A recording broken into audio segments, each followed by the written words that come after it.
মাঝরাতের অন্ধকারে ঢাকা পড়ে আছে শহরটি। স্টেশনটি প্রায় ফাঁকা, শুধু বাতির নিচে উড়ে বেড়ানো পোকাদের ভনভন শব্দ আর পুরনো লাউডস্পিকারের ক্র্যাকল। রাত 12:45। এই সময় সাধারণত কেউই ট্রেন ধরে না, কিন্তু রাহাত আজ বাধ্য হয়ে এসেছে। তার ফোনে ভেসে উঠেছে এক ভয়ঙ্কর মেসেজ। তোমার ভাই রিশাদকে বাঁচাতে চাইলে শেষ রাতে ট্রেনে ওঠো, না হলে তাকে আর কখনো পাবে না।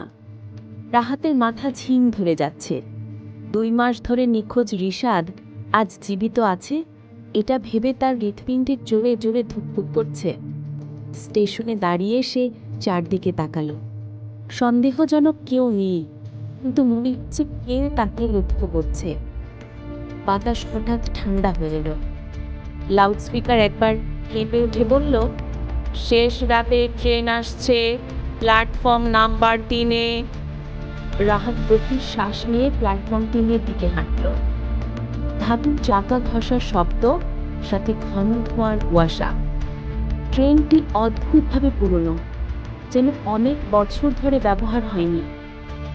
জানালাগুলোর বিনিময়, আর প্রতিটি কামরায় কমলা লাইট ঝিমঝিম করে জ্বলছে। ট্রেন থামতেই দরজার শব্দ খুলে গেল। ভিতরে কেউ নেই, পুরো কামরা ফাঁকা। রাহাত গিলে ফেলল ভয়, তারপর সাহস করে ভিতরে পা দিল। দরজা সঙ্গে সঙ্গে নিজেরাই বন্ধ হয়ে গেল। মোবাইল কাঁপল। খুব ভালো, কামরা নম্বর 7 পর্যন্ত এগিয়ে যাও। রাহাত কামরা 1 থেকে 2, 2 থেকে 3-এ যেতে লাগলেন। ট্রেনটি ধীরে ধীরে স্টেশন ছেড়ে সামনে এগোতে শুরু করল। কিন্তু যতই সামনে থেকে যায়, বাতাসে একটা অদ্ভুত গন্ধ, লোহার পুরনো রক্তের মতো। সে হাত কাঁপাকাঁপি নিয়ে এগোতে লাগলো। কামরা 4-এ পৌঁছতেই সে দেখল একজন বৃদ্ধ লোক জানালার পাশে বসে আছে। লম্বা ধূসর দাড়ি, হালকা হাসি। এগিয়ে যাও বাছা, লোকটি বলল। আপনি কে? রাহাত জিজ্ঞেস করতেই সে বলল, যার খোঁজে এসেছো তাকে পেতে হলে নিজের অতীতের মুখোমুখি হতে হবে। রাহাত কিছু বলতে না বলতেই লোকটি হঠাৎ গায়েব হয়ে গেল। দরজাটা ধাম করে বন্ধ হয়ে গেল। রাহাত আতঙ্কে দৌড়ে কামরা 5-এ ঢুকল। এই কামরায় আলো আরো কম। ছাদের লাইট একবার জ্বলে, 3বার নিভে। হঠাৎ সাইডের সিটে বসে থাকা একটি ছোট মেয়েকে সে দেখতে পেল। তার চোখ দুটো কোটরের ভেতর গভীর, মুখে কোনো অভিব্যক্তি নেই। ভাইকে বাঁচাতে চাও? মেয়ে ফিসফিস করে বলল। রাহাত থতমত খেল। হ্যাঁ, তুমি জানো কোথায় সে? মেয়েটি হাত তুলে ট্রেনের ভেতরের লম্বা করিডোরের দিকে ইশারা করল। তারপর মুহূর্তের মধ্যে অদৃশ্য হয়ে গেল, যেন কখনো ছিলই না। রাহাত আর দেরি করল না। কামরা 6, তারপর 7, কিন্তু 7 নম্বরে ঢুকতেই দরজা পিছনে লক হয়ে গেল। অন্ধকার। হঠাৎ সামনে একটা স্পটলাইট জ্বলে উঠল। আলো পড়ল একটা চেয়ারের ওপর। সেখানে হাত পা বাঁধা অবস্থায় বসে আছে রিশাদ, মুখে কাপড় চাপা। রিশাদ! রাহাত দৌড়ে গেল, কিন্তু ছায়া থেকে কেউ বাধা দিয়ে দাঁড়ালো। ধাতব মুখোশ পরা একটা মানুষ, কাঁধ পর্যন্ত কালো কোট। তার কণ্ঠ রোবটের মতো ভারী। তোমার ভাইকে ফিরিয়ে দিতে হলে তোমাকে সত্যটা স্বীকার করতে হবে।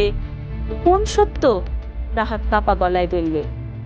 লোকটি সামনে এগিয়ে এসে বলল, তোমার ভাই 2 মাস আগে নিখোঁজ হয়নি, সে নিখোঁজ হয়েছে তোমার কারণে। তোমার লোভ, তোমার বিশ্বাসঘাতকতা, আজ সব কিছু হিসেব হবে।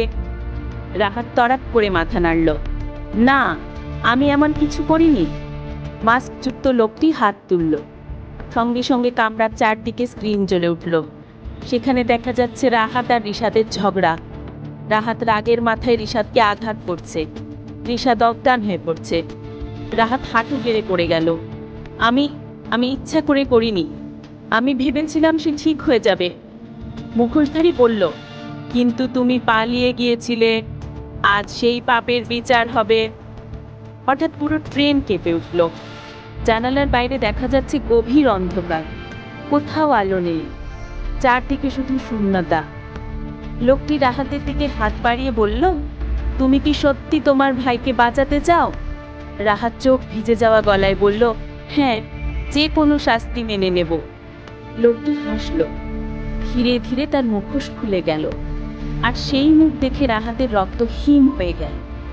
এটা রাহাতের নিজের মুখ, হুবহুর একই। ছায়ামূর্তি বলল, আমি তোমার অপরাধ বোধ, তোমার অন্ধকার অংশ। আমাকে স্বীকার করো, তোমার দোষ নিজের বলে মেনে নাও, তবেই রিশাদ মুক্তি পাবে।